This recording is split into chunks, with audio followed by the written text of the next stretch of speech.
Hi folks, really important video for you today if you're studying GCSE Business, especially the AQA or WJEC specifications.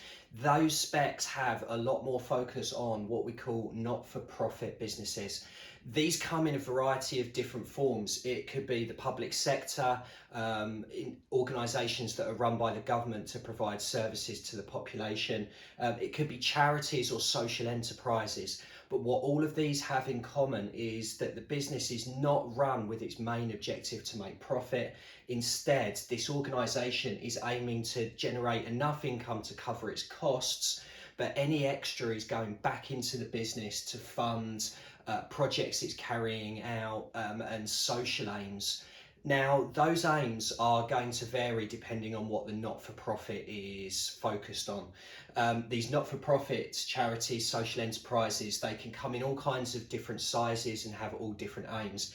They might go from local, small scale, for example, a local sports club that just wants to get people together to have a run and stay fit a couple of times a week, right up to multinational organisations like Save the Children, Comic Relief, UNICEF that are aiming to very grand aims like eradicating world poverty. One big issue that these organisations face, much like other businesses, is that they will have uncertainty over finance.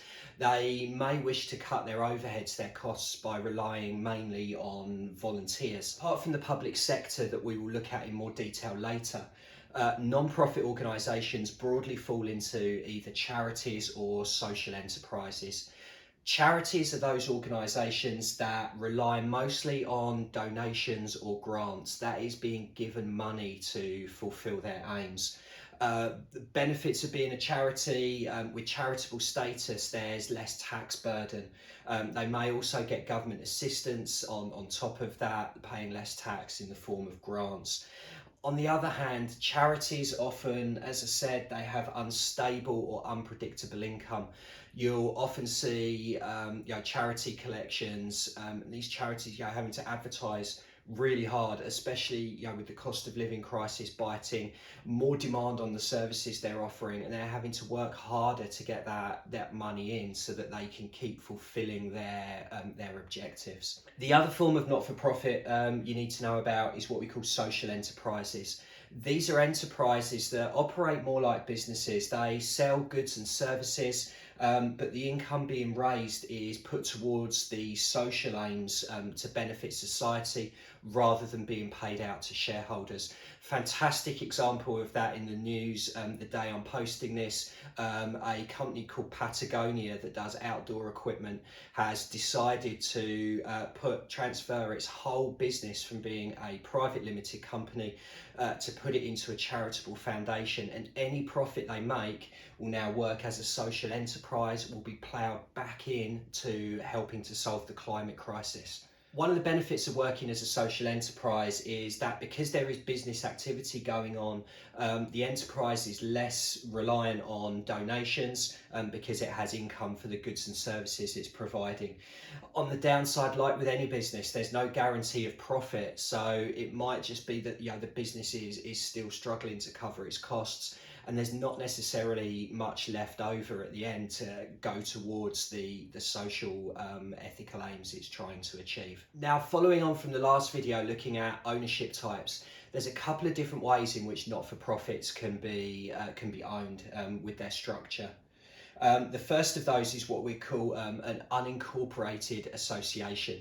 The business doesn't go through the process of becoming a company.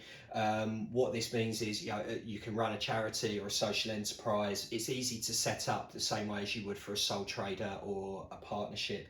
The downside of that, there is unlimited liability, and normally if you're doing something for charitable purposes, you will need to register as a charity as well. So unincorporated association is not going to be for every not-for-profit. The next step on for not-for-profit ownership is limited by guarantee, and this is where the enterprise does take on limited liability. It becomes incorporated, and any debt to the business are then of the enterprise rather than being by its shareholders or its owners, operators.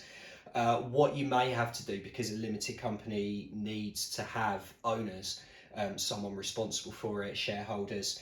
Some of the members may may be listed as the owners of it, and if the business does go bust, they may have to pay a small amount, but it's normally a token amount.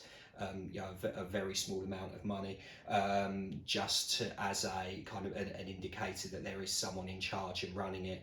And this is the way that organisations like Comet Relief or student unions are generally set up. I hope this video has been useful. Please click the like button, subscribe, enable notifications for future videos, and check out this next one in the series that should be helpful to you as well.